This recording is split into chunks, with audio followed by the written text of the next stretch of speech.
तो चलो भैया, किसी ने क्या खूब कहा है, किसी ने क्या खूब कहा है कि वो ज़्यादा मत बोलो जो तुम नहीं चाहते हो, वो ज़्यादा मत बोलो जो तुम नहीं चाहते हो, वो ज़्यादा बोलो जो तुम चाहते हो। क्योंकि आपके द्वारा सोचे गए, बोले गए हर शब्द, हर विचार की अपने तरंगें होती है।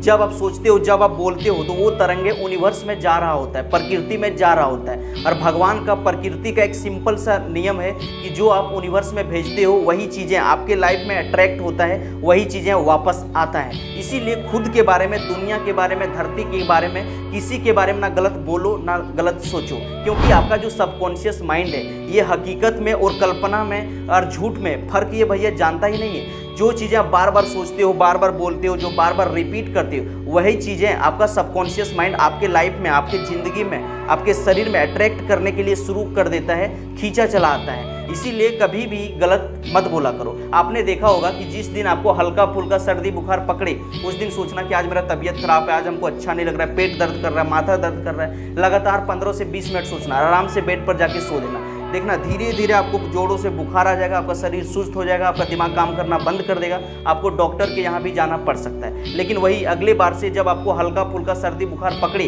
तो आराम से एक एंटीबायोटिक दवा खाना, स्कूल कॉलेज खेलने के लिए, अड्डेबाजी करने के लिए, कहीं घूमने के लिए चले जाना। देखना शाम तक जब आप लौटोगे, पूरा स्वस्थ होकर लौटोगे, तो आपका सोच में, आपका थॉट्स में, आपके विचार में बहुत पावर होता है। इसीलिए खुद के बारे में, दूसरों के बारे में कभी भी नेगेटिव ना सोचो, ना नेगेटिव बोलो।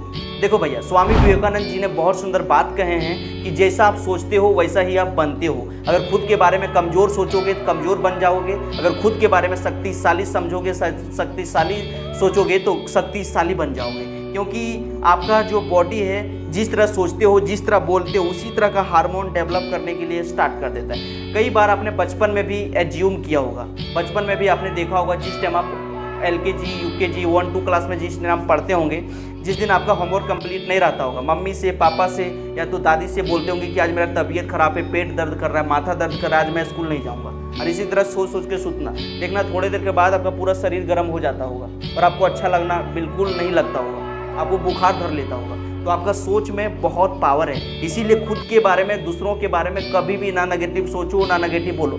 बहुत सारे लोग जो है हमेशा खुद के बारे में पॉजिटिव सोचता है, लेकिन दूसरों के बारे में नेगेटिव सोचता है। देखो भैया, एक बहुत सुंदर कहावत है कि दूसरों के लिए गड्ढा खोदोगे तुम ही गड्ढा में गिरोगे। इसीलिए दूसरों के बारे में कभी गलत मत सोचो। भगवान को हमेशा थैंक यू बोलो। जब आप सुबह उठते हो, जब आपका नींद खुलता है, आराम से दोनों हाथ जोड़ के भगवान को सबसे पहले बोलो थैंक यू भगवान, क्योंकि आपने एक और दिन हमें जीने के लिए दिया, परिवार के साथ बिताने के लिए दिया, एंजॉय करने के लिए दिया। क्योंकि कई सारे लोग होंगे जो रात में सोए होंगे, वो उसका मृत्यु हो गया होगा, या फिर जब वो सुबह उठा होगा तो उसका तबीयत खराब हो गया होगा, या फिर कोई उसका घर में, परिवार में आकस्मिक घटना घट गया होगा जिसकी वजह से वो बेचैन हो गया होगा। आपके साथ कुछ नहीं हुआ है, इसलिए परमात्मा को, भगवान को थैंक यू बोलो। भगवान को बोलो कि आप हमेशा मेरे साथ हैं, आपका हाथ हमेशा मेरे सर पर है, मैं जो सोच सकता हूँ मैं कर सकता हूँ। आज का दिन कुछ नया सीखूंगा, आज मैं कुछ नया किसी को मदद करूंगा, आज मैं खुल के ज़िंदगी जीऊँगा, आज मैं दूसरों के बारे में नेगेटिव नहीं सोचूंगा। अगर इस दुनिया संसार में कोई कुछ किया है तो मैं भी खेल खेल में कर सकता हूँ। इस तरह का जो कुछ 2-4 जो बातें हैं, आराम से शीशा के सामने या तो गोदरेज के शीशा के सामने खड़ा होकर बोलो। फिर देखना कि दिन भर आपको इनर्जेटिक फील होगा और आपका शरीर में कुछ अलग तरह का हार्मोन डेवलप होगा, जिससे आपको खुशी का महसूस होगा, आपको कॉन्फिडेंस हो जाएगा।